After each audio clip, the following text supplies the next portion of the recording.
নমস্কার, আপনারা দেখছেন রাখি ক্রিয়েশন, সাথে রয়েছি আমি রাখি।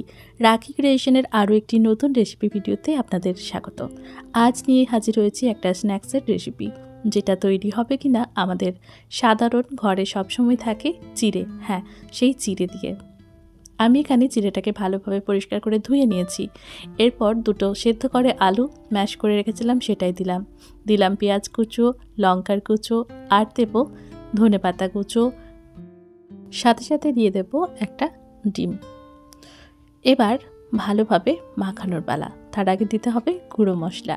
দিলাম ম্যাগি মশলা, দিলাম লঙ্কার গুঁড়ো, একটুখানি ধনের গুঁড়ো, একটু ভাজা মশলার গুঁড়ো, একটু গরম মশলার গুঁড়ো, সাথে দিলাম লবণ আর একটু ফুড কালার। এবার সব ভালোভাবে মিশিয়ে নিতে হবে। আপনারা চাইলে ফুড কালারের বদলে এখানে হলুদের ব্যবহার করতে পারেন। সুন্দর করে হাতের সাহায্যে এটাকে মাখিয়ে নিচ্ছি। আপনারা যেভাবে পারবেন এটাকে মাখিয়ে নেবেন। সুন্দর করে এটাকে মাখিয়ে তারপরেই করতে হবে বাকি কাজ। একদম সুন্দরভাবে সমস্ত কিছু যেন মাখানো হয়ে যায় সেদিকে খেয়াল রাখতে হবে। ভালোভাবে মাখানো হয়ে গেছে আমার। মাখানোর পরে এটাকে 10 মিনিট রেস্টে দিতে হবে। আর তারপর এটাকে সুন্দর করে ফিঙ্গারের আকারে তৈরি করে নিতে হবে।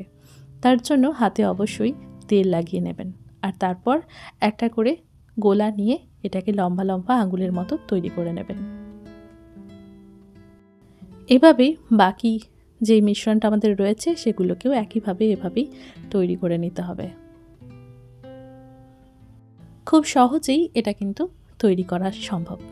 কোনো ঝামেলা ছাড়াই কিন্তু এভাবে এগুলো তৈরি হয়ে গেল। ব্যাস, এগুলোকে এবার শুধু ফ্রাই করার অপেক্ষা। খুব বেশি ঝক্কিও নেই কিন্তু এটা বানানোর জন্য। ভাজার জন্য এখানে আমি সর্ষের তেল গরম করতে দিয়েছিলাম, আর তেলটা খুব ভালোভাবেই গরম হয়ে গেছে। যেহেতু সর্ষের তেল, তাই এটাকে একটু বেশি করে গরম করে নিয়েছি। তারপরেই ছেড়ে দেব চিড়ের এই ফিঙ্গারগুলোকে। এবার ভালোভাবে এপিট ওপিট উল্টে পাল্টে সুন্দর করে ভেজে নিতে হবে। যেহেতু বেশ অনেকগুলোই ফিঙ্গার আমরা ছেড়ে দিয়েছি, তাই গ্যাসের আঁচটাকে আর কমিয়ে রাখার দরকার নেই।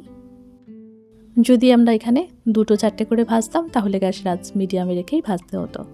সুন্দর করে কিন্তু বেশ অনেকক্ষণ সময় নিয়েই এটাকে ভাজতে হবে, তাহলে বেশ অনেকক্ষণ সময় ধরে এটা মুচমুচে থাকবে। ভালোভাবে সাবধানে নাড়াচাড়া করে এটাকে উল্টে নেওয়া হচ্ছে। যেহেতু এটা ডিপ ফ্রাই হচ্ছে, তাই ভালোভাবে কিন্তু এমনি এমনি ফ্রাই হয়ে যাবে। শুধুমাত্র একটুখানি নাড়াচাড়া করতে হবে। দেখুন কত সুন্দর কালার এসেছে। দেখতে যেমন সুন্দর হয়েছে, এটা খেতেও কিন্তু ততটাই সুন্দর হয়েছিল। আপনারা চাইলে এটাকে ডবল ফ্রাইও করতে পারেন। এমন পর্যায়ে এটাকে তুলে নিয়ে কিছুক্ষণ ঠান্ডা করে তারপর আবার পরিবেশন করতে পারেন। পরিবেশনের সময় সেটাকে ভেজে নিতে হবে। আবার এটাকে সংরক্ষণ করার জন্য একটুখানি ফ্রাই করে ঠান্ডা করে কিন্তু অনায়াসেই সংরক্ষণও করতে পারেন।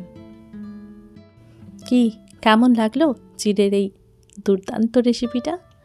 একটু ভিন্ন ধরনের। ভালো লাগলো কি না কমেন্ট করে অবশ্যই জানাবেন। ভালো লাগলে লাইক দেবেন, আর অবশ্যই প্রিয়জনদের সঙ্গে ভিডিওর লিঙ্কটি শেয়ার করে নিতে ভুলবেন না। বাকি ফিঙ্গারগুলো আমি এভাবেই ভেজে নিচ্ছি। আপনারা বানানোর জন্য প্রস্তুতি নিয়ে নিন, আর খেয়ে প্রিয়জনদের থেকে সুনাম অবশ্যই পাবেন।